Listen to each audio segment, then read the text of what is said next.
Racism is absolutely a leading cause of disparities in healthcare. It's our biggest problem. Racism is, to me, ethically wrong. And where it becomes morally wrong is when the racism causes the person who's being persecuted to actually believe that they're less of a human being. That's where the moral implication comes, and that's not acceptable. We are too valuable. We are too needed. We are too much of an impact in this country to be treated with this level of disregard. I'm Gregory Loomis. I'm a medical doctor and I'm the Tippecanoe County health officer. I had to get the health board to look like the community. When I took over, it was mostly white guys. And being American Indian, I felt very strongly that we needed to have the health board look like the community.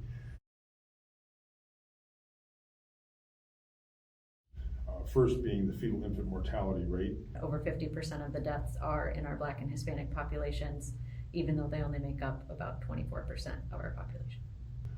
The other was the disequity in healthcare that people of color and diversity experience on a day-to-day basis. And I felt that the community needed to be aware of that.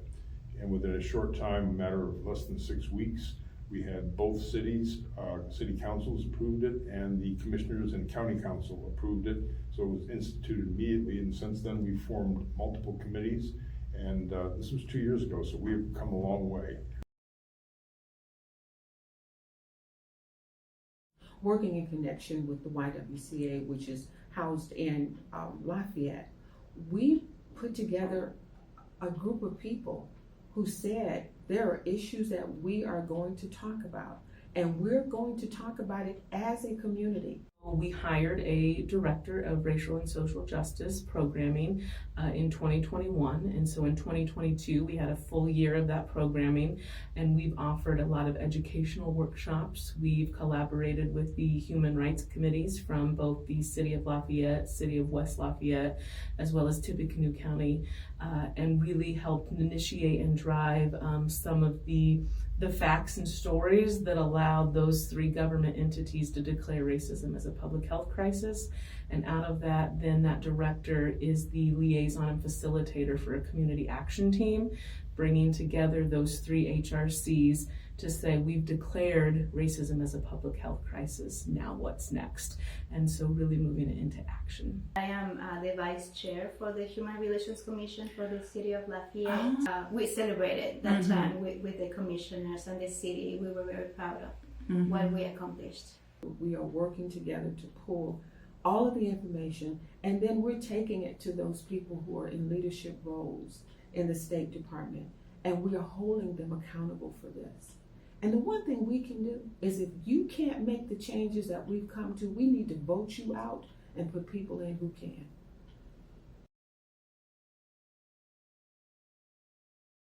Our healthcare administrators, so like at our two main birthing hospitals, Franciscan and IU, got together with the health department administration and said, I think we need a fetal and infant mortality review team so we can figure out why these deaths are happening.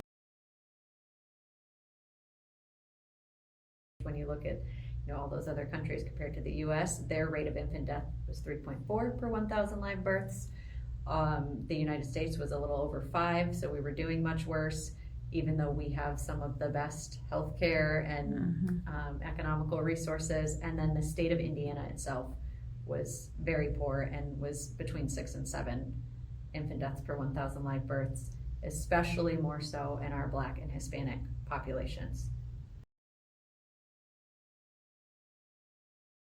It's always a multidisciplinary approach, because we don't want the issues that we identify and then the solutions that we implement to only be relative to one area, because that's not going to do that wraparound approach for the families. So we have our leaders in the healthcare system, but then we also have social workers, we have first responders, we have mental health, we have other community partners that help with social determinants of health. So individuals who will help with like rent assistance or getting people connected to other social services. We try to have those players at the team. We've been very fortunate to have such great community partnerships All the people that even sit on the FEMA team, it's volunteers. You know, they don't have to do this, but they do because they want to make a difference, which is awesome. And we have almost 40 different organizations represented on the team. We have seen a lot of unsafe sleep situations, unfortunately, so we push safe sleep education. We try to improve bereavement, especially for the moms that have lost their little ones outside of the hospital setting, because they just don't have, you know, the social workers and bereavement nurses out in the community like they do in labor and delivery. Resource mapping is huge. And then we also, you know, coordinate things like the community baby shower. We're hoping to do a preconception health event. We usually do safe sleep education. We promote Count the Kicks. We promote equity training, implicit bias training in all of our healthcare settings. And in the last couple of years, both of our healthcare systems have adapted some type of diversity, equity, and inclusion training.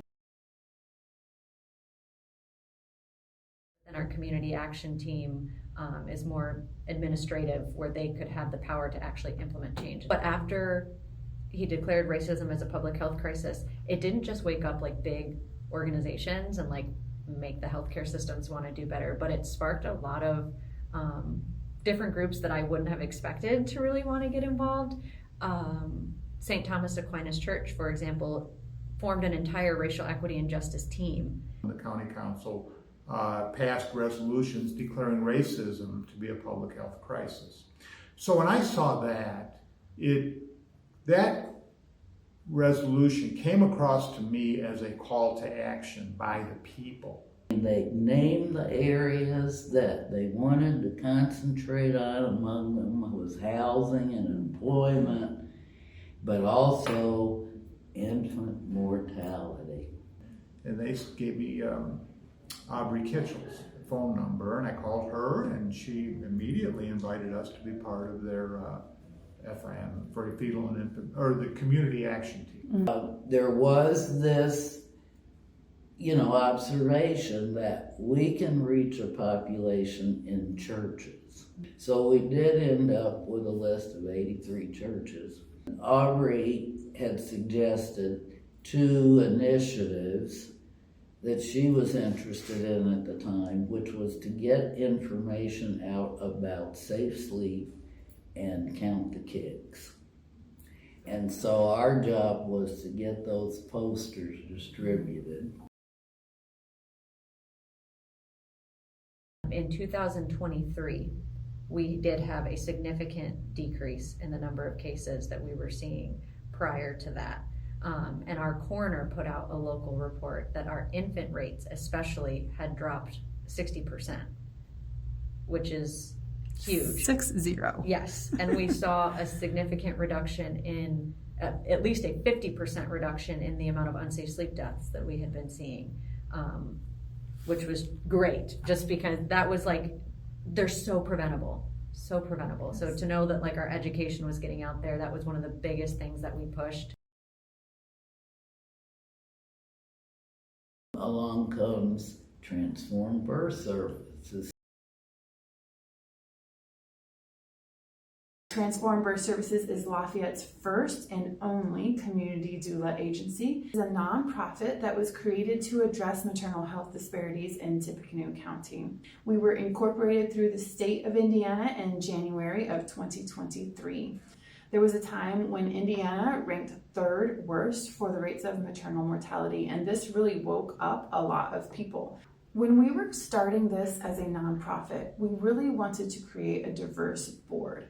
We understood that they would be able to get into communities in Tippecanoe County that people like me would just not have natural access to.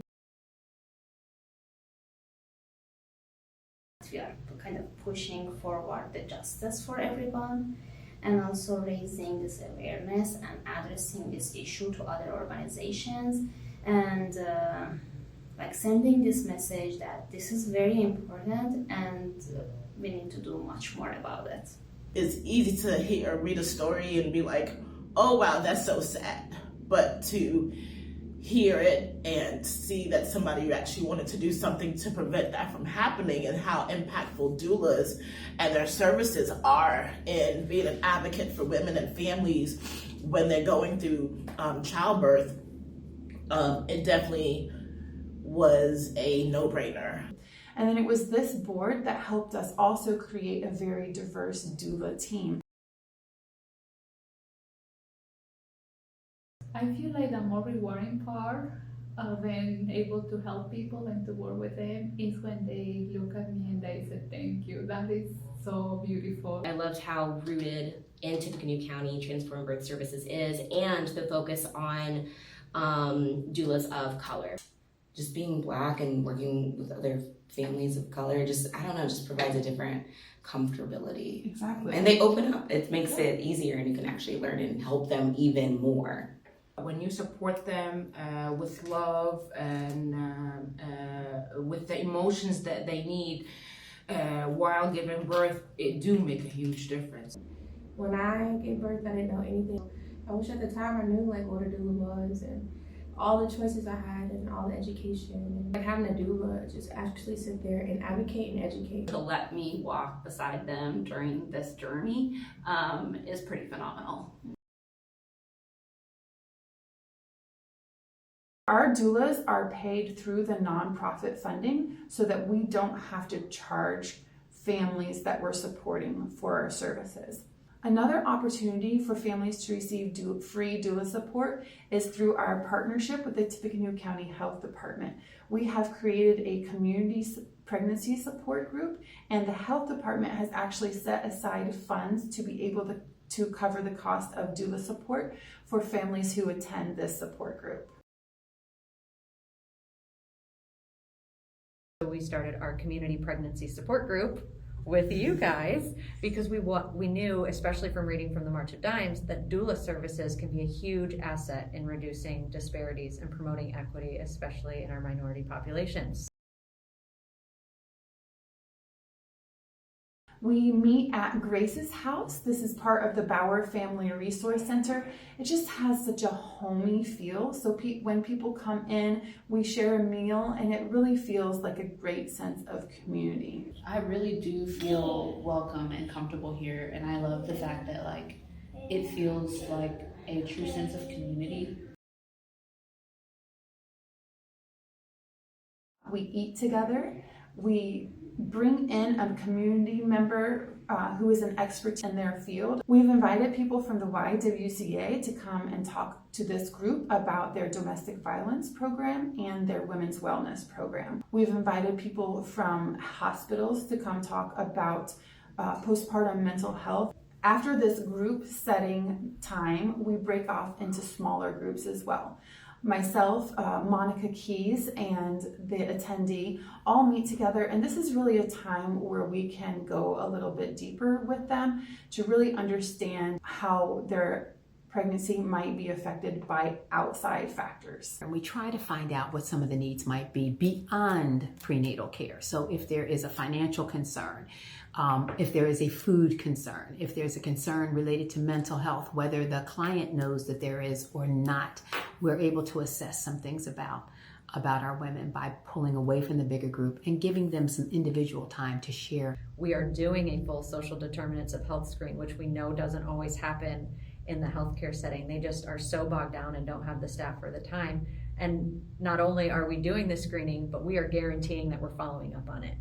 Every time families leave the support group, they go home with free baby supplies, household items, toiletries, and things that will just really help. The Montessori School of Greater Lafayette did a diaper and wipes drive to benefit the moms coming to the support group. Knowing that I needed more support with this pregnancy and receiving it, like not just going and feeling uncomfortable, like I actually feel comfortable enough to reach out if I need anything, or to ask for help or ask for resources, or to know that like even if I don't ask, like there are going to be things that are offered to me that I need, and I'm like, okay, this makes it easier for me to accept help. It makes me feel cared about, that somebody is looking out for me, and I don't even know they are, and they're working to protect me. And I said, it matters more than you know.